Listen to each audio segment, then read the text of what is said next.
수다정치 팟캐스트의 안티에이징. 듣다 보면 혼이 정상화되는 방송. 오늘도 뉴스와 썸 타는 새 남녀의 수상한 정비소 문을 엽니다. 안녕하세요. 저는 꿀잼 김광진입니다. 명품 보이스 장부경입니다. 하트 유발자 정주식입니다. 예. 오늘은 우리 편집장님이 뭔가 스타일이 엄청 달라졌어요. 오늘 되게 멋있으세요. 왜 갑자기 이러죠? 이거 어제 보이는 저녁 거 왜 갑자기 하고. 11 걸지? 밤새 클럽에서 놀다 온 사람 같은 그런 느낌? 네. 감사합니다. 봄이잖아요. 오늘 어. 신선한데요. 네, 두 분도 좀 이렇게 칙칙하게 다니지 말고 좀 밝게 좀 다니세요. 범인데 시커먼 옷 입고 칙칙했어. 나왔어. 그 나름 스타일이 괜찮은데요? 아 그런가요? 네. 오늘 좀 먹히나요? 네. 오늘 먹혀요. 아 이분들이 왜 그러지? 자, 어제 보니까 우리 구독자 수가 5,555명이 됐어요. 네. 사실은 아주 솔직히는 한 4,500명 선에서 구독자 수가 딱 이렇게 요즘 유행하는 말로 박스권에 네. 정체되더라고. 네. 그래서 이게 돌파했어요. 네. 더 이상 안 되는 건가 이렇게 생각을 하고 막 이렇게 아픈 가슴을 안고 있었는데 사실 이제 다른 계기로 그 카카오 채널이나 뭐 이런 걸로 5,000까지 딱 올라갔단 말이에요. 그리고는 여기서도 또 박스권인가 이렇게 생각했는데 그 하루에 50명씩 60명씩 이렇게 늘어나가지고 또 일주일 새에 500명 정도가 더 늘었어요. 구독자가. 시청자 청취자분들께 감사드립니다. 네. 저는 뭐 진정한 저희 박스권은 뭐 한 15만 정도 내다보고 있어요. 아직 멀었어요. 박스권 오늘 가려면. 왜 이래요? 옷만 예쁘게 입고 왔어. 5,500명 가지고 박스권이라고 그러면은 이거는 안 되죠. 이분 항상 우리 1등 할 거라고 생각하고 네. 항상 하는 분이니까. 아직 저를 신뢰하지 않고 있어요. 불신이 팽배합니다. 근데 스튜디오에. 긍정적이라 좋아요, 항상. 예. 네. 자, 오늘도 뭐 이슈들이 너무 많아서 그 하나하나 해볼 것들이 많이 있습니다만 그 전에 요즘 뭐 그 여러 사안들에 대한 입장들을 조금 좀 짚어보고 하나 훑어드리고 또 최근 들어서 이제 여론조사가 막 나와 있는 것들이 많이 있잖아요. 지난번에 저희가 한 일주일 전쯤에 이 판세 분석을 한번 해봤던 것 같은데 이번 이슈 정비에서는 이번 주의 여론 상황과 관련해서 대선 전국이 어떻게 될 것인가 라고 하는 이야기로 이슈 정비를 해보도록 하겠습니다. 네, 먼저 얼마 전에 민주당 선관위가 박근혜 대통령 탄핵 이전 한 차례로 결정된 방송 합동 토론회 횟수에 대해서 안희정 지사와 이재명 시장이 반발을 하고 나선 건데요. 그러니까 우리한테는 합동 토론회가 유일한 기회인데 원천 봉쇄를 당했다. 우리 얘기를 전할 창구가 없다. 이렇게 하면서 당 지도부를 비판했습니다. 안 지사와 이재명 시장의 캠프는 공동대응 방침으로 탄핵 전 토론회 횟수 확대, 라디오 토론에서 TV 토론으로 변경, 이런 의견을 전달할 예정이라고 했는데요.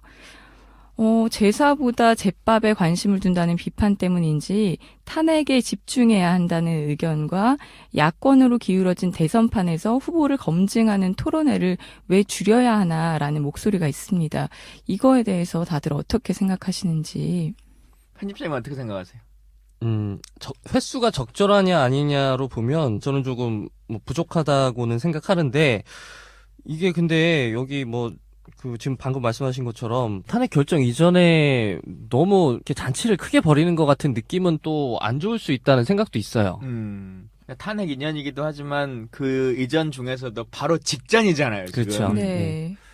그래서 시기가 사실 좀 잘 안 맞은 점은 있는데 좀 다른 측면에 생각해 보면 네. 토론을 많이 하면 진짜 후발 주자에게 유리할까라고 하는 것을 한번 생각해 보면 좋겠어요. 네. 우리가 그냥 생각할 때는 닉슨과 케네디 뭐 이제 이걸 많이들 네. 떠올리기도 하고 특히나 이제 TV 토론이라고 하는 것이 강점이 있다라고 네. 하는 것들도 있는데 그건 이제 진짜 토론 초기의 문제인 것 같고 지금은 이미 사람들이 TV를 통해서 그 사람들의 면면이나를 많이 보잖아요. 뭐 네. 뉴스룸이라든지 무슨 관훈 토론회라든지 이런 것들을 워낙 많이 하니까 네. 후보의 얼굴을 처음으로 보는 게 아니잖아요. 토론회 때. 네. 그래서 별로 기대하는 것만큼 큰 효과는 없을 거다라고 하는 생각은 좀 들고 또 어찌 보면 후발주자 입장에서는 좀 더 불리할 수도 있다는 생각도 있어요. 아주 정치공학적으로만 생각해 보자면 선발 주자는 별로 큰 문제를 발생할 여지가 잘 없습니다. 네. 물론 그렇죠. 공격은 당하겠죠. 여러 공격은 당하겠지만 사실 토론회라고 하는 것이 진짜 난상 토론이 되는 게 아니라 어찌 보면 그렇죠. 정해진 정해진 시간 안에 규칙 있죠. 규칙 안에 그 자기의 발언 시간을 잘 넘기면 되는 거거든요. 그러면은 가장 안정적인 대답을 할 수 있는 건 1위 주자인 거고 네. 2위와 3위 주자 입장에서는 뭔가의 반전을 노리려면 강한 액션을 취할 수밖에 그렇죠. 없는 공격적인 네. 태도로 그런 임하겠죠. 상황이 초래된단 말이에요. 근데 과연 그것이 지금 이 시기에 적절할 것인가 음. 라고 하는 모습을 생각해보면 사실은 썩 좋지는 않을 수도 있어요. 네. 근데 물론 심리적으로는 그래도 토론회에서 한번 엎어볼 수 있지 않을까 네. 라고 하는 그 생각들은 많이 가지시는 것 같아요. 저는 이번에 당 지도부 방침에 적극적으로 지지하는 편이거든요. 그러니까 왜냐하면 어쨌든 지금 대선 유력 주자들이 진보 진영에 다 몰려 있는 그 상황에서 이게 어찌 보면 그 자기들끼리의 토론이 오히려 공격의 빌미를 줄 수도 있고 외부에서. 네, 외부에서 거기서 이제 꼬투리 하나를 따가지고 뭐 기사를 대서특필하겠죠. 정편에서든 네. 뭐에서든 지난 뭐 대통령 선거에서도 보면 이정희 후보가 말했던 떨어뜨리려고 나왔다든지 네. 뭐 이제 몇몇 발언들이 극단적으로 딱 이렇게 그 발췌돼서. 발췌돼가지고 네. 기사화되는 거잖아요. 네, 그리고 탄핵 이전에 어쨌든 이 탄핵 전국을 오히려 흐릴 수가 있는 그 이슈몰이를 바꿀 수가 있는 근데 상황이 될 수 있어서 이재명 시장이나 이런 네, 쪽에서 주장하는 것처럼 이미 선거운동 다 하고 있는 거 아니냐. 네. 뉴스룸도 나가고 각각의 토론도 다 하는데 네. 왜 삼자 토론만 선거운동이라고 생각하느냐. 뭐 네. 민생행보라고 하는 거 다 하는 거 아니냐. 음. 이미 정치활동 하고 있으면서 이것에 대해서는 어떻게 생각하세요? 그럼 역으로 생각하면 이미 민생행보랑 그럼 자기들이 하고 싶은 얘기를 다 하고 있는데 굳이 토론회를 꼭 주장해야 되는 이유는 뭔가라는 또 의문도 들거든요. 그럼. 삼자가 이제 같이 해서 네. 서로를 경쟁해보는 것이 네. 시민들에게 필요하다라고 하는 주장을 펴시는 거죠. 네, 근데 그 횟수에 있어서 굳이 꼭 충분하다. 탄핵 전에 꼭 반드시 뭐 여러 번 해야 하나라는 저는 생각이 들거든요. 근데 이거는 좀 지금은 타협이 탄핵에 좀 더 집중해야 될 때가 아닌가라는 이건 생각이 타협 들어요. 가능할 것 같아요. 이거 경선이 뭐 탄핵 뭐 인용 일자가 정해지진 않았지만 탄핵 이후에 좀 본격적으로 집중해서 좀 많이 가져보자. 이렇게 타협은 네. 뭐 지도부에서 그쵸. 가능할 것 같아요. 그렇게 네. 되어 있어요. 총 9차례를 하도록 되어 그렇죠. 있는데 탄핵 전에 이제 한 차례. 근데 이제 이게 하도 의견들이 있으니까 2차례로 변경을 했거든요. 네. 하나는 라디오, 하나는 이제 인터넷 이렇게 네. 해가지고 토론을 하는데 그리고 나머지 7번은 탄핵 이후에 하도록 되어 있죠. 뭐 더 늘릴 수도 있는 거죠. 네, 뭐 그렇죠. 2, 3위 주자의 뭐 목소리를 반영해서. 이제 이거는 선관위가 주관하는 토론회고 어. 예를 들면 그냥 또 어떤 방송국이나 이런 곳에서 요청할 수 있는 거잖아요. 네. 그렇죠. 뭐 그럴 경우 예를 들면 또 우리 당의 을지로위원회라든가 아니면 뭐 여성위원회라든가 이런 데서도 여성 정책 한번 우리가 따져봐야 된다라고 얘기할 수도 있는 것이고 뭐 직설에서도 한번 네, 부르면 될까요? 그렇죠. 저희는 안 부르려고. 저희는 좀 귀찮아서 그런 귀찮아서? 예, 자질구레한 그 행사는 하지 사람들 않습니다. 예. 이 질문으로 돌아가서 네. 이 2, 3위 주자에게 이 토론회가 기회가 될 것이냐. 저는 이 우리나라에서 본선에 올라가면 그러니까 이를 그러니까 최종 후보가 그렇죠. 그러니까 여권 후보와 토론회에서 맞붙으면 사실 그 토론회는 별로 기회가 될 수 없다고 봐요. 그러니까 보수 유권자들은 말 잘하는 정치인을 좋아하지 않아요. 기본적으로. 그렇지만 야권 유권자들은 좀 다를 수 있거든요. 근데 이 새 후보가 이 토론회 모습을 드러낸다고 해서 이게 큰 변별력을 기대할 수 없는 게 뭐냐면 요 세 분 중에 특출나게 아주 유려한 토론 실력을 갖고 계시는 분도 제가 보기엔 안 계시고, 그리고 그렇다고 해서 뭐 아주 특별하게 뭐 토론에서 단점을 갖고 계신 분도 안 계세요. 그래서 저는 이분들의 그 평소 토론 실력을 봤을 때 아주 뭐 특별한 뭐 변별력을 기대할 수는 없을 것 같고, 근데 문재인 대표 입장에서 보면 약간 지금 궁색하거든요. 지금 토론을 회피하는 모습. 이유가 뭐냐면 4년 전에 비슷한 일이 있었어요. 그러니까 안철수하고 단일화 되기 전에 안철수 문재인이 막 그 자웅을 겨루던 시절에 3자 TV 토론이 잡혀 있었는데 그때 네. 박근혜가 피했거든요. 너네 어차피 단일화 할 거 아니냐. 그리고 나는 협공 받기 싫으니 안 하겠다 해서 희대의 단독 토론이 벌어졌어요. 박근혜 혼자 TV에서 네. 토론을 한 적이 있었는데 그때 그렇게 막 줄기차게 토론을 중요성을 강조하던 분이 지금 좀 토론을 기피하는 모습을 보이는 게 뭐 그런 면에서 보면 약간 궁색해 보이기도 하네요. 근데 그러니까- 저는 조금 편을 들자면 지금 토론을 피하는 게 아니라 어쨌든 당의 결정에 따르겠다라는 거고 당에서 충분히 여러 가지 사안을 고려를 해서 그렇게 정한 것이다라고 나온 거기 근데 때문에 말 한마디 더 보태면 돼. 당의 입장을 존중하지만 나도 뭐 토론을 좀 뭐 적극적으로 동참하고 싶은 의사가 있다. 뭐 이 정도 한마디 보탠다고 달라지는 거 아니거든요. 그래서 뭐 그런 부분인 것 그러니까 같아요. 사실 그 문제가 가장 큰 거죠. 지금 후보 입장에서는 이거 당의 결정이다라고 주장하는데 네. 네. 다수의 사실상. 사람들이 네. 사실상 이게 당을 문재인이 지배하고 있는 거 아니냐라고 하는 얘기들을 계속 하는 거잖아요. 근데 네. 또 캠프에 있는 사람들은 우리는 선관위하고 지금 제대로 얘기도 잘 안 되고 있다. 우리 라인이 지금 없어서 문제다. 이제 이런 주장을 펴고 있는데 네. 겉으로 보여지기에는 또 전혀 그런 모습들이 아니니까 저는 하여튼 네. 문재인 대표가 말씀하신 것처럼 그런 입장들은 좀 취하면 좋겠다는 생각은 들어요. 그리고 라디오 한번 뭐 이런 것보다는 어차피 한번 하는 거면 TV 토론으로 한번 하는 것도 나쁘지 않겠다라고 하는 생각도 충분히 들고 실제로 2, 3위 주자들이 주장하는 것처럼 선관위에서의 뭐 의견들이 전달이 안 되거나 그런 게 있나요? 그러지는 잘 않는 것 같아요. 그리고 이제 선관위는 어찌 보면 좀 독립된 기구로서 역할을 하니까 예를 들면 네. 최고위원회에서 모든 걸 다 결정한다 그러면 약간의 정치적 입김들이 있을 수 있겠죠. 근데 선관위는 또 그런 스타일의 사람들이 잘 아니니까 어느 상황에서든지 간에 그건 뭐 좀 지켜봐야 될 것 같고 다만 이런 생각은 제가 하나 또 드는 게 있는 게 뭐냐면 이제 문재인의 지지자분들도 있고 뭐 하잖아요. 근데 만약 처음부터 선관위가 TV 토론 1회로 결정을 했다라고 우리가 상황이 바뀌어 있다면 네. 지금처럼 선거 전에 TV 토론하면 이 탄핵 정국에서 안 되는 거다라고 하는 주장을 펴고 있을까?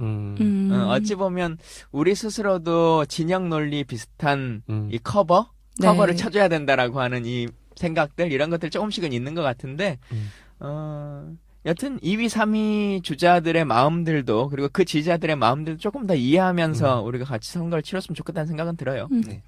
자, 그렇게 뭐 TV 토론이 곧 시작될 테니까 여러분들께서도 지켜봐 주시고 벌써 더불어민주당의 선거인단이 100만 명이 넘었어요.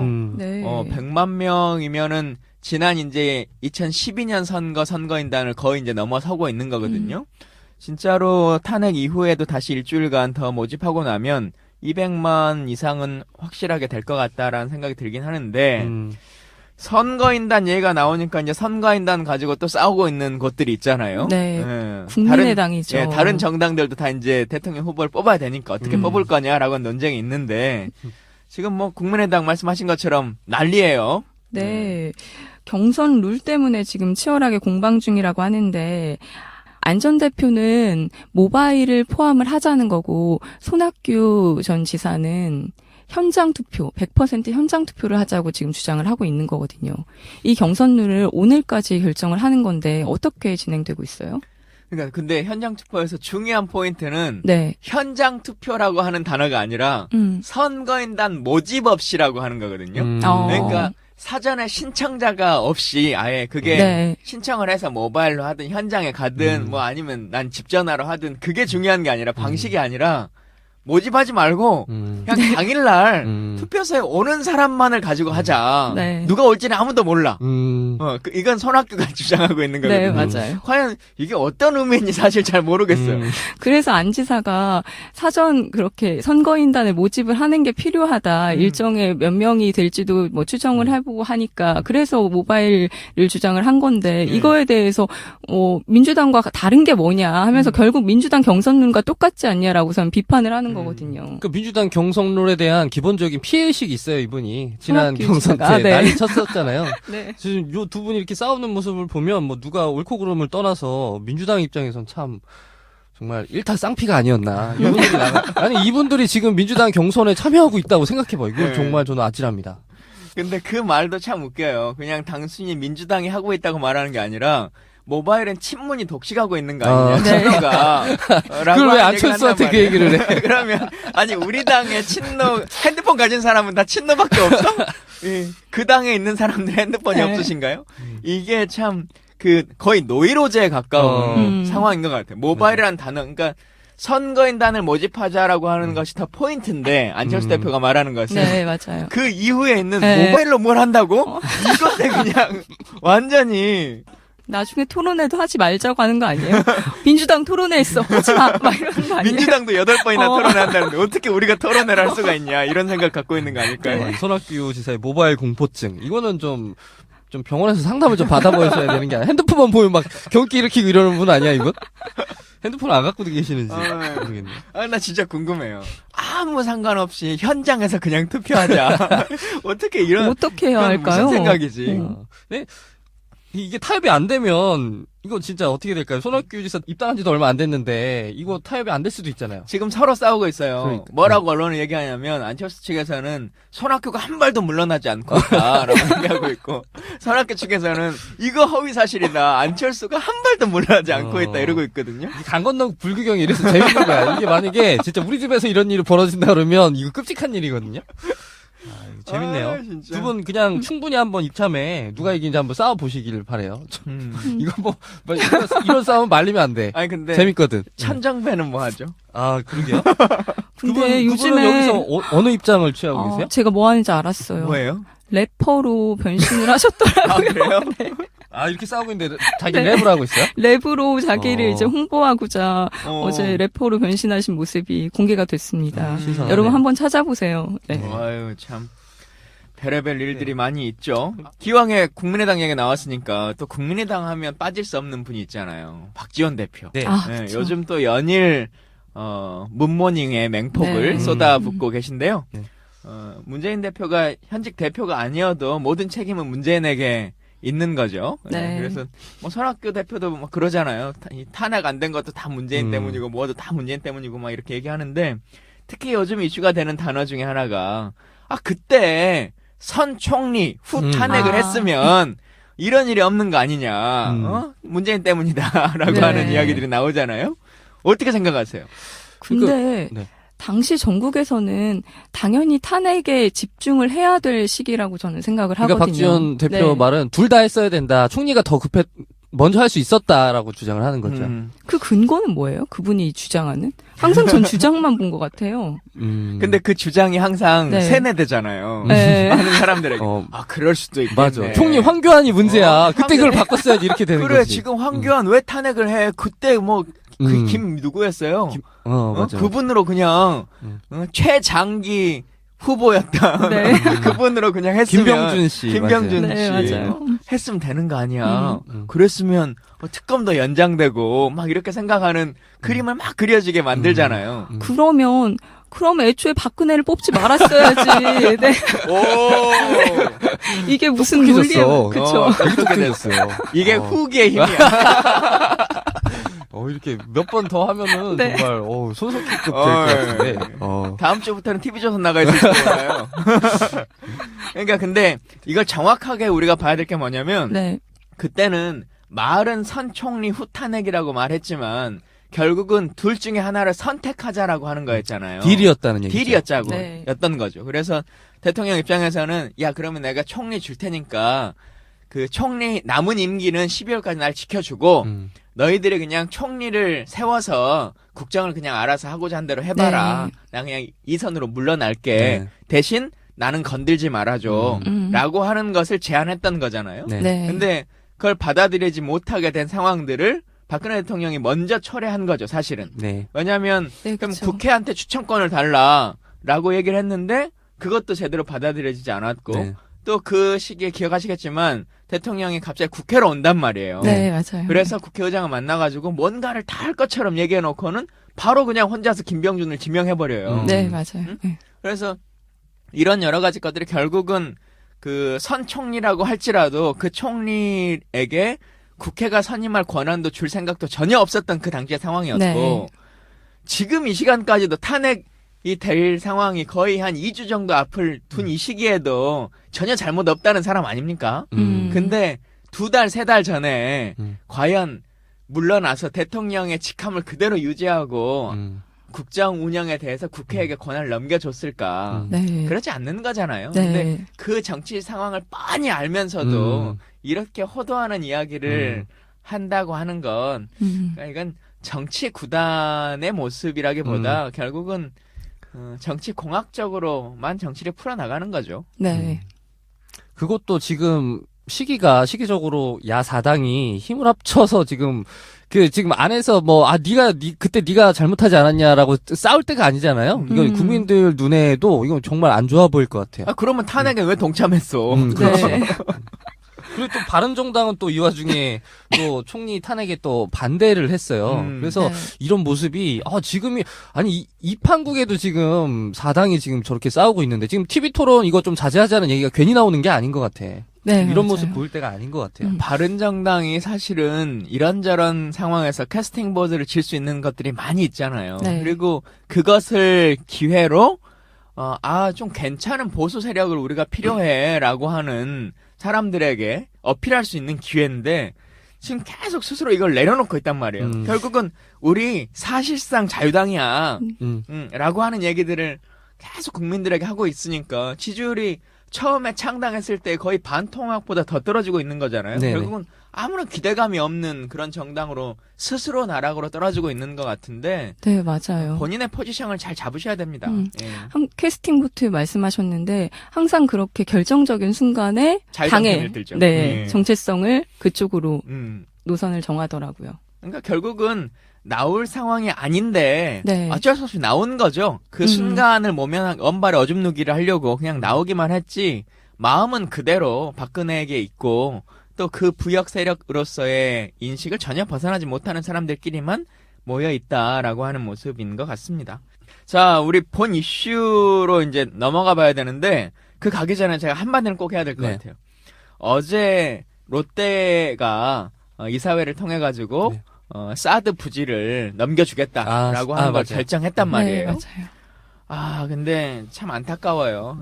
이 논쟁은 뭐 5분, 10분 얘기해가지고 될 일은 아니겠습니다만 지금 이 정부가 이 마지막까지도 국회라고 하는 공간을 어떻게 보고 있는가 그리고 군의 문민 통제라고 하는 인식을 어떻게 갖고 있는가라고 하는 것을 여실하게 보여주는 것 같은데 결국은 국민이 동의하지 않고 국회가 예산을 수반해주지 않으니까 그럼 국방부 그럼 내 마음대로 하련다. 우리 네. 가지고 있는 재산 팔아가지고 해버릴 테니까 너희 예산권 그거 아무 필요 없어 라고 하는 지금 주장을 펴고 있는 거잖아요. 그러니까 결국은 이 논리라고 치면 국회가 동의하지 않으면 다음부터는 그냥 우리 국방부가 가지고 있는 비행기 하나 팔아가지고 골프장 지을 거야. 아무 말 하지 네. 마. 우리 지금 가지고 있는 함선 하나 팔아가지고 뭐 체력 단련장 하나 만들 거야. 국회 뭐 너희 예산 안 줘도 돼. 지금 이 주장을 펴는 거거든요. 네. 그러니까 저는 국방위원회가 이것을 그냥 묵고하면 안 된다고 생각합니다. 우리가 그동안 사실 국정교과서도 마찬가지인데 국회 예산권이나 이런 것들을 무력화시키려고 그냥 예비비로 편성해버리고 네. 홍보비 가지고 교과서 만들어버리고 막 이런 일들을 자행해 온 거잖아요. 네. 이제는 새로운 정부가 들어설지라도 민주정부가 들어서면 참 우리는 힘들어지긴 하겠지만 그래도 그걸 감당하고서라도 국회의 권위라고 하는 것, 문민 통제라고 하는 것에 대한 기본 원칙 이런 것들을 좀 지켜나가는 네. 국가 운영 이게 개헌이라고 하는 걸 통해 가지고 무슨 대통령이 4년 하냐 8년 하냐 이 문제보다 더 중요한 개헌은 국회의 권력을 정상화시켜 가지고 행정부를 정상적으로 관리 감독할 수 있게끔 하는 것. 이 개헌이 정말 필요한 거다라는 네. 말씀을 좀 드리고 싶어요. 근데 이 과정에서 졸속으로 추진됐다고 정말 단적으로 드러난 예가 그 계약하는 과정이라든지 부지 선정이라든지 이 모든 과정을 그 단계별로 거쳐야 되는데 하나로 통합해서 지금 추진을 한다고 들었거든요. 예. 근데 이거 과정 자체도 국방위에서 제재를 할 수 있는 방법은 없는 거예요? 근데 계속 지금 국회가 제재할 수 있는 방법을 피해가는 꼼수로 계속 하니까 예산권이나 법률권이나 조약권이나 이런 것들을 다 피해가는 방식으로만 하겠다라고 하는 거잖아요. 근데 결국은 그것도 국민 세금이거든요. 네. 그렇게 마음대로 집행할 수 있는 것이 아니기 때문에 저는 국회가 필요하다면 징벌적인 예산 감액이라든가 여러 가지 조치를 취할 필요성도 있다고 생각합니다. 네. 필리버스터 한번 하셔야 되겠네. 필리버스터 1주년인데 한번 시원하게 사드 필리버스터 한번 하세요. 시사정부서 그럴까요? 통해서. 예, 그러도록 노력해 보겠습니다. 예. 네. 이 타임에서 광고 한 편 듣고 그래, 올까요? 광고 듣고 항비 본격적으로 시작해 보도록 하겠습니다. 오늘 주제는 여론조사 결과로 보는 대선 판세인데요. 중점적으로 보자면 지난 시간에도 우리가 아마 내기 비슷하게 해봤습니다만 안희정의 네. 선의 발언 이후에 음. 실제 여론조사에는 어떻게 반영될 것인가라고 하는 건데요. 자세히 한번 좀 뜯어보도록 하겠습니다. 네, 먼저 리얼미터 주간 집계 결과를 보면요. 이게 20일부터 24일까지 여론조사 결과인데 문재인 전 대표가 33.5%의 지지율을 기록했네요. 지난주보다 1% 상승을 했고요. 그 안희정 지사가 18.9%로 지난주 대비 1.5%가 떨어졌어요. 정확히는 1.5%포인트 떨어졌죠? 네네네.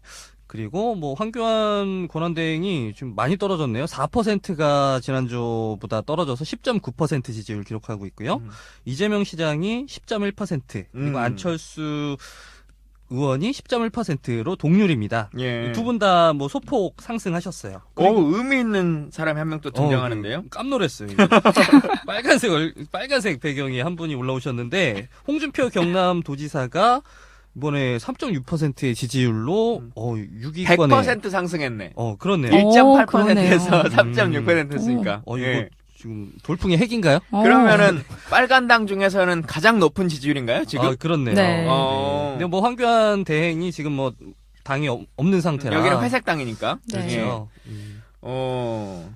여기서 그리고 또 하나 발표된 여론조사가 있는데 한국사회 여론연구소의 정기조사에 따르면 여기서는 무려 안희정 지사가 5.1%가 이 정도면 폭락이라고 할 수 있죠. 떨어졌어요. 예. 그래서 18.2%의 지지율을 기록하셨고 문재인 전 대표는 여기서도 역시 3%가 상승해서 34.9%를 기록하고 있습니다. 근데 어찌 보면 조금 그 기존에 그 여론조사에서 안희정 지사가 높아서 떨어진 것 같아요. 왜냐하면 리얼미터랑 지금 비슷하죠. 여기랑 네네. 최종적인 이번 주의 지표는 18점 매수로 거의 비슷하거든요. 근데 네. 전주가 높이 있어서 더 많이 거기는 좀 떨어져 보이는 또 게 한- 아닐까 싶은데요. 근데 또 하나 참고할 수 있는 건 리얼미터의 조사 기간은 20일부터 24일까지이고요.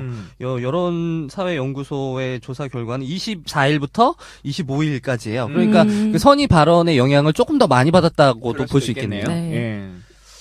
지난주 어떻게 예상했었죠? 저는 선의 발언 이후에 많이 떨어질 거다라고 예상을 했는데 두 분은 뭐라고 하셨는지 기억이 안 나요. 저도 기억이 안 나는데 저는 큰 틀에 있어서는 별 차이가 없을 거라는 생각이었던 네, 것 네. 같아요. 왜냐하면 이게 꼭 더불어민주당의 지지자만을 상대로 하는 것이 아니고 전체적인 유권자를 상대로 하는 것이니까 기본은 유지될 것이다라고 한 생각은 가졌던 것 같은데. 예. 네. 저는 이거 보면서 안 지사의 그 선의 발언 때문에 안 지사의 그 지지층은 좀 떨어졌다라고 생각을 하고 그 나머지 문재인이나 뭐 이재명 이런 분들의 지지도가 조금 올라갔어요. 그러니까 지금 보면 어쨌든 헌재에서 그 대통령 측이 하는 행태라든지 대통령 대리인단이죠. 강력하게 그 태극기를 휘두르면서 그 탄기국들이 하는 행동들을 보면 조금 더 강력하게 발언을 해줄 수 있는 사람, 조금 더 정권 교체를 할 수 있는 사람들에게 좀 더 힘을 실어주는 분위기가 아닌가라는 생각을 불안감이 좀 하거든요. 있었다. 탄기국이란 단어 참 이상하거든요. 탄기국. 진짜 있는 나라 같아. 뭔가 무슨 아프리카 부족 같은 그런 느낌 들지 않아요? 탄기국? 맞아요. 참. 근데 그 많은 분들이 좀 관전 포인트라고 하면 좀 별로 좋은 말 아닌데 네. 이번 대선 특히 민주당 경선에서 가장 관심 있게 봤던 포인트 중에 하나가 안 지사가 과연 문재인 대표를 위협할 만큼 치고 올라갈 것인가였는데 네. 일단 여기서 좀 한풀 꺾인 것 같아요. 그래서 그 20% 박스권, 20%를 뭐 웃도는 결과도 있었고, 뭐, 이렇게 못 미치는 결과도 있었는데, 지금 모든 조사에서 20% 아래로 떨어졌거든요. 예. 네. 지금 이미 일단 조정에 들어간 것 같고, 좀 문재인 전 대표가, 이번 레이스에서 두 차례의 방어전을 뭐 성공적으로 치렀다. 저는 뭐 이렇게 평가를 합니다. 근데 우리가 또 이걸 분석해보면서 빠지지 않아야 될 함정 중에 하나가 꼭 선의 발언 때문이냐라고 네, 하는 거잖아요. 맞아요. 우린 또 그 시기에 딱 묶이면 왠지 그것 때문인 것처럼 판단하는 것들이 많은데 어찌 보면 20%까지라고 하는 범주로 올라갔기 때문에 여기서 일종의 조정 국면이 선의가 없었더라도 조정 국면이 됐던 것은 아닐까라고 하는 것도 한번 좀 고민해 볼 필요성이 있는 것 같고요. 네.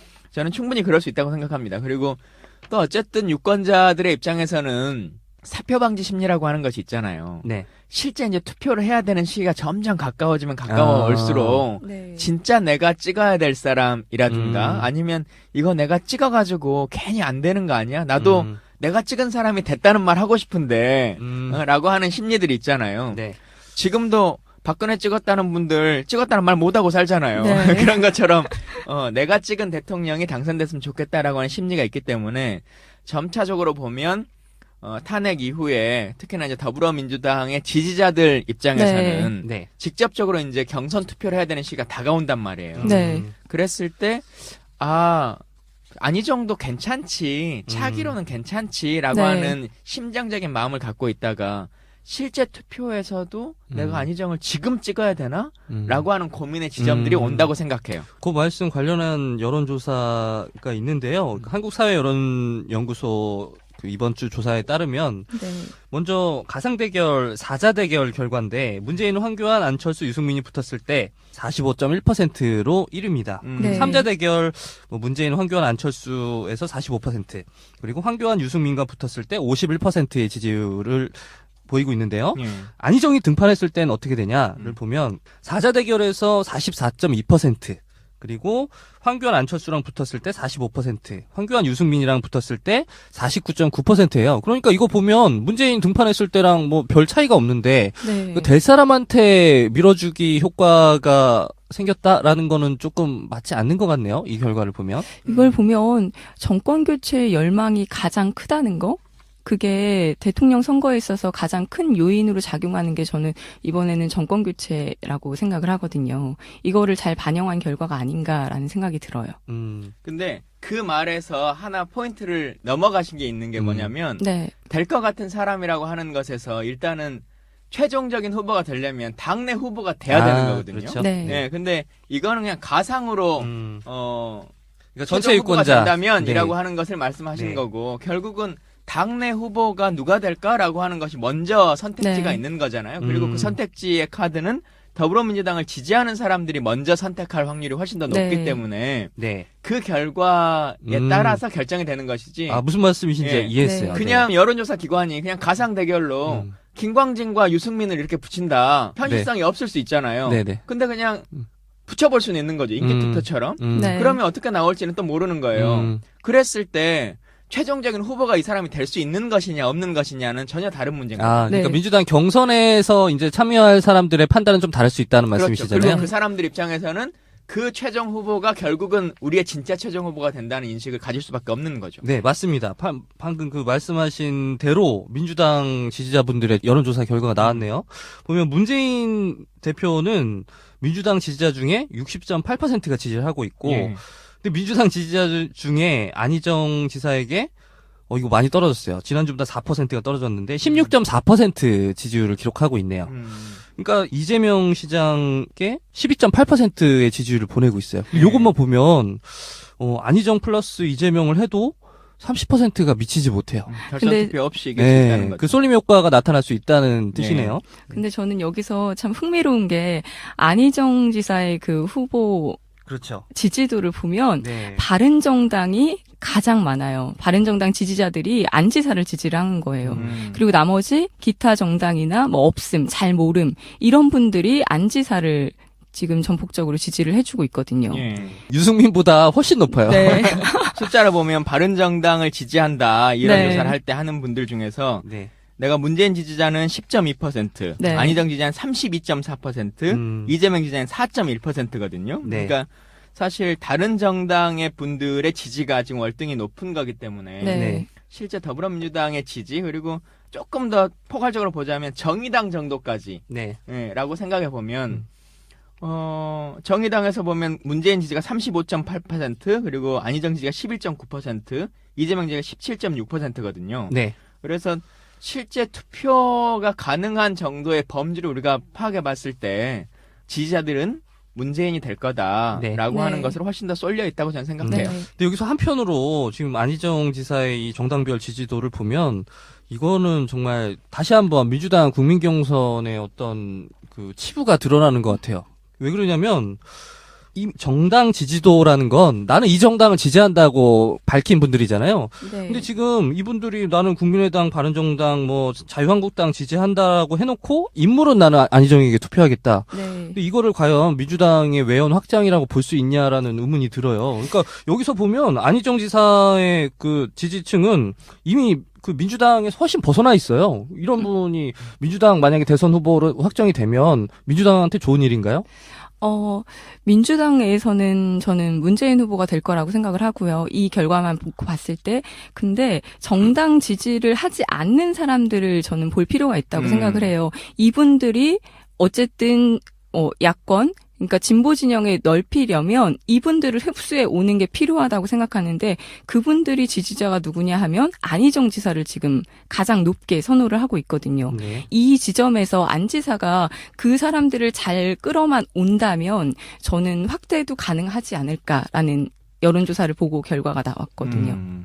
아, 그러니까 지금 안희정이 좋아지기 시작해서 나중에는 민주당까지 좋아질 거다라는 가정인데 저는 그건 아니라고 봐요. 근데 참 이 네. 여론조사에서 보면 좀 다른 측면에서 내가 사실은 국민의당을 좋아하고 바른정당을 좋아하고 자유한국당을 지지하는데 네. 우리 당의 후보를 찍을 사람이 없다는 아. 모습을 너무너무 보여주는 거잖아요. 그렇죠. 그러니까 그런 모습들이 참 이분들에게는 슬플 것 같긴 하네요. 이거 하나 좀 재밌는 건데 네. 국민의당도 비슷한데요. 국민의당 같은 경우는 과연 다른 사람이 누가 될까? 아까 우리 룰싸움 얘기를 네. 했었는데 네. 안철수 대표가 53% 네. 그리고 손학규 대표가 3.9%네요. 네. 안 지사가 훨씬 높아요. 훨씬의 20.9%. 범주를 네. 넘어서는 수준인 것 같은데 이거는 그 친한 패권을 넘어서서 완전한 네. 독재국가 정도의 수준인데 근데 10배 차야. 근데 10배가 넘지. 그런 면에서 이번에 그 선거룰 분쟁이 손학규 지사한테 도움이 많이 된다고 생각해요. 왜냐면 마치 걔네들이 싸우고 있으니까 비슷한 것 같잖아. 난 이거 보고 그러네요. 깜짝 놀랐어, 나는. 저도요. 손학규가 잘하고 있네요, 그러네요. 싸움을. 그러니까 천정배 의원도 빨리 룰 싸움에 그렇지, 랩하지 말고. 네. 달라들어서 이거 3분지 1이다. 우리 천하 3분지를 나눠야 된다. 나는 모바일도 싫고 현장 투표도 다 싫다 이래버리면 천정배 이름도 올라가거든. 난 오로지 랩으로 승부한다. 랩 배틀하자. 슈퍼스타 K로. 네. 어우, 이 당 참 재밌네요, 국민의당. 그러게요. 자, 이거 하나 좀 볼까요? 네. 황교안을 그러면 누가 진짜 지지하고 있을까라고 네. 하는 거잖아요. 그 황교안 같은 경우는 가장 어쨌든 자유한국당의 지지자분들이 52%를 지지해주고 있는 거고, 네. 네. 나머지는 잘 모름, 없음. 없음, 뭐 이런 분들이 지금 하고 있는 건데, 네네. 오갈 데 없는 사람. 네, 오갈 데 네. 없는 분들, 그리고 네. 아직은 무슨 정당이라고 말하기 좀 부끄러운 네. 상황에 있는 분들이 지금 선택을 하고 있는 것 같은데 결국은 탄핵 이후에 황교안으로 조금 더 쏠림이 있을 수 있겠다 라고 하는 입장들은 보여지는 것 같은데요. 그 최근의 상황을 보면 황교안 출마할 것 같습니까? 이게 남은 유일한 변수 같아요, 이번 대선판에. 음. 저는 잘 모르겠어요, 아직도. 어떻게 생각하세요? 잘 몰라도 어떻게 판단을 해봐야죠, 평론가가. 저는 뭐 한 5.5 대 4.5 정도로 한다면 저는 안 할 것 같아요. 안 한다. 네, 이유는 저는 이분이 지금 그 특검 연장 포기한 거 보면 일단 이번 판과 다음 판에서 저는 다음 판을 내다봤다고 생각해요. 이번 판에서는 이렇게 해서는 승부가 안 나는 거 본인도 바보가 아니면 알 텐데 이번 판에 어쨌든 수구 세력이 어떤 구심점이 되어서 이번 판 뭐 15% 20% 지지율을 계속 지켜가면서 다음번에 뭔가 전국이 달라지면 4년 뒤 5년 뒤를 기약하고 있지 않을까 그렇게 생각을 해요. 편집장님과 거의 비슷한데 저는 나올 거라고 생각해요. 그래서 네. 이번 판에 승산이 있다. 승산은 없는데 지더라도. 네, 지더라도 저는 나올 것 같다는 생각이 들거든요. 이회창과 비슷한 스토리네. 네, 지더라도 예. 나와서 당권을 잡고 또 네, 다시 5년을 맞아요. 기다리는. 예. 저는 저는 당을 장악하기 위해서라도 나오지 않을까라는 저는 생각이 이번에 일리 있다고 생각하는데 네. 거기서 조금 이분이 좀 현명하다면 이렇게 생각할 것 같아요. 이번에 분명히 현명하다는 전제를 하면 안 돼. 현명하지 제가 볼 때. 않아요. 그러니까 그리고 예를 또 들면 절대 하면 안 되는 게 상식적으로 판단해 본다면 어. 이런 말 하면 안 돼. 맞아, 내가 상식의 함정에 빠졌던 것 같아. 맞아. 근데 상식적으로 생각을 해보면 이번에 분명히 참패할 것 같아요. 이런 식으로 만약에 특검 연장에 찬성하고 좀 이렇게 그 적폐 청산에 동조하는 모습을 보여가면서 가면 이것보다 뭐 조금 더 나은 성과를 기대할 수 있겠지만 지금의 스탠스로는 저는 참패가 불보듯 뻔한 것 같은데 그러면 분명히 차기 때 이거 책임론 나와요. 너 저번에 뽑아줬더니 너 몇 퍼센트 했어? 정동영이 등판 못하는 이유가 되는 거죠. 좀 그런 이유에서 이번에는 좀 포기하시지 않을까. 근데 특검 연장 네. 문제를 말씀하셨지만 사실은 그게 어찌 보면 정반대 선의 발언처럼 똑같은 국면이거든요. 네. 전체 지지는 얻을 수 있을지 모르겠죠. 네. 국민들의 이해는. 근데 이분은 지금 보다시피 52% 그리고 실질적으로 보면 거의 대부분의 표를 자유한국당 분들 네. 다시 보면 탄기국 분들의 네, 성원을 힘입어서 한 건데 특검을 연장해주면 탄기국의 반대가 있는 네. 거잖아요. 내 지지자들을 실망시키면서 정치를 하게 되는 거니까. 그래서 이분 입장에서는 제대로 정치를 하고 있는 모습이다라고 하는 생각이 좀 이게 들고. 맞아요. 근데 정치의 목적이 뭔지를 생각해보면 좀 다를 수 있을 것 같은데 내가 진짜 요 탄기국, 요 소국의 제후가 되겠다라는 게 목표라면 잘하고 있는 것 같아요. 근데 나는 이 판에서 한번 왕이 될 거야라는 목적이라면 이거는 이렇게 하면 안 되는 거죠. 그러니까 좀 이분의 속내가 뭐 왕인지 제후인지 그거는 잘 모르겠어요. 네. 저희가 이분들의 속마음을 참 볼 수는 없지만 이거 하나는 있는 것 같아요. 황교안 총리는 속으로는 이 생각이 있는 것 같아요. 요즘 뭐 그 시계 만들고 뭐 하는 모습들을 네, 보면 맞아요. 전직 대통령 예우에 관한 특별법 이걸 좀 바꿔가지고 네. 권한대행도 전직 대통령의 예우의 반 정도는 해줘야 되는 거 아니냐. 네. 이런 주장을 마음속으로는 갖고 계실 것 같아요. 난 진짜 조만간 뭐 시행령 만드는 거 아니에요? 충분히 그럴 수 있다고 네. 봐요. 왜냐하면 자기도 나 시의 위험이 있다. 네. 그러니까 경호원도 붙여들라. 네. 그런 거 되게 좋아하는 주라. 분이잖아요. 뭐 그런 의전 그리고 뭐 차량 지나갈 때 신호등도 빨리 전멸등으로 바꿔주라. 이런 거 요구하지 않을까. 지켜보도록 하죠. 예. 저는 그 황교안 총리가 황교안이 당선되고 말고 이거는 사실 이건 뭐 변수가 아닌 것 같고 황교안의 변수가 작용할 수 있는 여지는 안희정 지사의 지지율인 것 같아요. 그러니까 출마를 포기하는 순간 네. 저는 진짜 갈 곳 없는데 황교안이라도 붙잡고 있는 사람들 있잖아요. 예. 지금 뭐 자유한국당에서도 이탈했는데 무당층에서 황교안 붙잡고 있는 사람들 중에 상당수가 저는 뭐 5%에서 많게는 한 10% 가까이까지 안희정한테 쏠릴 수 있다고 보거든요. 왜냐하면 이 여권 지지자분들은 투표 정말 열심히 하는 분들이잖아요. 네. 근데 이분들의 투표 성향을 잘 보면 한 번도 안 될 곳에 투표해 본 적이 없는 분들이야. 그러니까 그런 정치적 상황을 경험해 보지 못한 분들인 거죠. 예를 들면 그 민주진영에서 2007년 대선 같은 투표를 경험해 본 적이 없어요. 반드시 나는 투표하면 대통령을 만들거나 아깝게 놓치거나 뭐 확신을 갖고 투표했던 분들이라 보수 유권자분들은 신념 투표를 할 수 있다는 상상을 못 하겠어요. 그래서 저는 이분들이 당선 가능권에 있는 사람에게 좀 쏠림 현상이 나올 것 같은데 그러면서 가장 지금 유력한 사람은 뭐 문재인 아니면 뭐 좀 이르긴 하지만 이런 얘기 하기가 안희정이 손에 잡히거든요. 뭐 대연정 뭐 그런 떡밥도 있고 좀 쏠릴 수도 있다고 봐요. 예. 거기에 조금 더 힘을 실어주자면 여론조사 결과를 보면 그 안희정 지사와 황교안 총리를 지지하는 연령대가 비슷해요.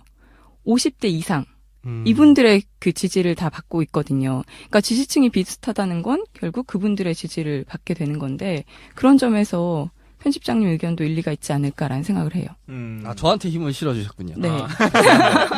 우리가 네. 그래도 좀 마무리하기 전에 이재명 시장 얘기도 잠깐 좀 하긴 해야 될 것 같아요. 네. 어쨌든 최근에 2%포인트 올랐어요. 그래서 10%대로는 일단 유지에 성공을 한 것 같은데, 네. 최근의 상황들을 보면 좀 어떤 느낌 드세요? 아, 이재명 시장이요? 좀 초연해졌다라는 느낌을 받아요. 저는 안철수 저는 의원한테도 좀 비슷한 느낌을 받는데, 굉장히 어떤 표정이나 제스처나 어떤 말의 내용들이 뭔가 좀 한 발 물러섰다는, 워딩 자체는 그러진 않아요. 이번에 내가 반드시 이길 거다라고 이야기는 하고 있지만, 미묘하게 느껴지는 그 감정선이 그 4년 전에 절박했던 그런 모습들은 아닌 것 같아요. 이재명 시장도 마찬가지고. 그러니까, 어찌 보면, 이분도 차기가 충분히 있는 분이잖아요. 그렇죠. 근데 여기서 모든 걸 다 쏟아 부어가지고 진짜 차기조차 없이 만들어 버릴지도 모른다라고 하는 두려움 이런 것들이 후보한테는 있을 수 있겠죠. 그렇죠. 근데 물론 지지자분들의 입장에서는 그래도 지금이 마지막 기회다는 생각을 가지고 선거운동은 뛸 수밖에 없는 건데 후보는 또 속마음으로서는 여러 가지 정치적인 길들을 그려나가야 되는 것은 또 사실이니까 네. 네. 아마 이 시장도 그 말씀하셨잖아요. 이제 사이다 발언 조금 줄여야 되겠다라고 네. 하는 말씀도 하셨고 또 그 정책이나 이런 것들에 있어서의 비전들 이런 것 좀 보여줘야 되는데 토론회 얘기에서도 나오는 것 중에 하나가 정확한 매뉴얼화되어 있는 공약들 이런 것들을 좀 우리가 내세우고 나서 얘기해야 되는 거 아니냐라고 하는 것처럼 물론 이재명 시장도 뭐 기본소득이라든가 여러 가지 공약들을 내긴 했습니다만 그 구체적인 사안들에 대해서 이제 진짜 대선 주자라면 네. 더 준비가 필요하구나. 이러이러한 것들이 나에게 부족하구나라고 하는 것들을 좀 느끼시는 것 같아요. 근데 그게 꼭 나쁜 거라고 생각 들지 않아요.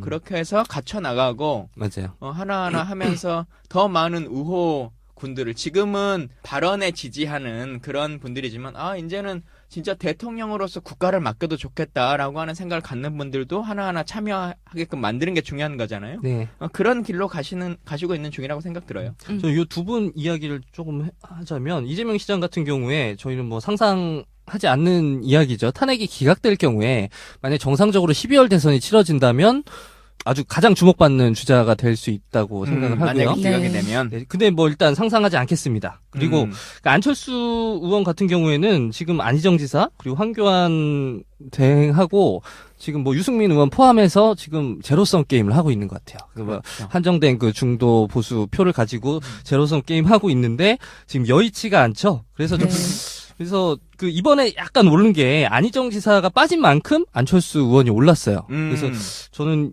그 안희정 지사가 아주 큰 사고를 칠 경우 그것이 뭐 유일한 안철수 의원에게 좀 변수가 될 수 있을 것 같고요. 뭐 그 정도로 저는 이거 하나는 우리가 좀 더 다음 시간에라도 자료를 찾아와가지고 확인해봐야 될 것 같은데 제가 생각하기에 안희정 지사가 지지율이 떨어진 부분은 네. 민주당의 지지자들의 지지율이 떨어진 거라고 생각 들거든요. 그러니까 맞아요. 4% 빠졌어요. 전주 조사에 비해서 민주당에 지지를 했던 사람들의 비율이 안희정의 비율이 얼마나 떨어졌는가. 그러니까 결국은 집토끼 입장에서는 네, 맞아요. 문재인도 안희정도 괜찮아라고 하는 생각 네. 가졌던 분들은 조금 떨어지고 가는 것 같고 그리고 마지막으로 우리 팬초장 말씀하시면 이재명 시장이 약간의 혁명가적인 이미지가 있잖아요. 이 사람이 맞나 모르겠어요. 그 고르바초프였던가 러시아 그 소비에트 연방 네네. 해체되고 할 때 맞아요. 탱크 위에 올라가가지고 막 이렇게 선언했던 맞아요. 그 모습이 어찌 보면 러시아의 민주주의라고 하는 모습들을 이제 만들어낸 게 된 거잖아요. 소비에트 연방을 해체하고 네. 그런 모습으로서는 가장 의미 있는 지도자의 모습이니까 말씀하신 네. 것처럼 상상할 수는 없지만 탄핵이 기각된다면 이재명 시장의 지지율도 급등 격변의 시기를 초래하게 될 것이다라고 하는 생각은 좀 드네요. 예. 그 안희정 지사 얘기 잠깐 아까 선의 발언 때문에 깎인 게 아닐 수도 있다.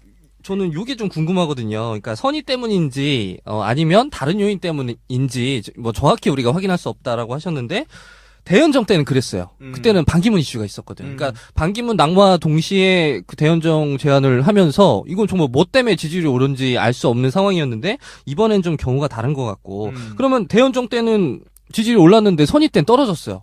저는 요거는 두 개가 저는 뭐 비슷한 맥락의 발언이고 뭐 파괴력도 비슷하다고 보는데 저는 오를 만큼 올랐다. 그래서 이제 오른쪽에서 올 만큼 다 온 거다. 저는 이렇게 보고 황교안 사태 이전에 그 아무리 그 안희정 지사가 더 센 우클릭 발언을 한다 해도 더 이상 오른쪽에서 올 표는 없을 거다. 저는 이렇게 생각을 합니다. 그리고 정치인들에 대한 평가가 한 번은 또 넘어가 주는 게 있어요. 네. 맞아요. 근데 이게 연타석으로 맞으면 얘 원래 이런가? 라고 하는 생각들을 갖거든요. 한 번은 그래 실수할 수도 있고 아니면 또 그게 와전될 수도 있고 네. 아니면 뭐 그래 그런 것도 확장성에 도움이 될 수도 있지 이렇게 이제 선의로 좀 평가하는데 이게 연타석으로 계속 막 몰아붙이면 뭐야 이거 막 이게 이제 든단 말이에요. 그럼 이제 더 못하겠네요 안희정 지사는. 힘들 거라고 생각 들어요. 근데 이제 만약 이게 지지율이 지표상 올라갔으면 캠프 입장에서는 어쨌든 올라갑니다 라고 한 얘기를 하겠죠. 그동안은 그렇게 진행돼 왔을 거라고 생각 들어요. 근데 지금은 이제 더 이상은 안 된다는 것을 느끼는 거잖아요. 그리고 우리 지지자들의 실망감이 커진다는 것을 여실하게 보여주고 있는 거잖아요. 지표가. 그러니까 사실 여론조사라는 것이 정확한 숫자를 말하는 건 아니지만 추세를 말해줄 수 있는 거잖아요. 근데 네. 추세에서 문제가 이루어진다라고 하는 것은 캠프가 바로 파악할 수 있는 거니까 음. 저는 방향 전환을 충분히 할 거라고 네, 생각됩니다. 맞아요. 음. 네. 그래서 안희정 지사가 바로 이번 주부터 나는 30년 이 당을 지켜온 사람이다라고 하는 걸로 슬로건을 거의 전환하는 거잖아요. 그래서 계속 당사 방문하고 뭐 김대중 대통령 나는 이 당에 몸담 당직자 출신이다.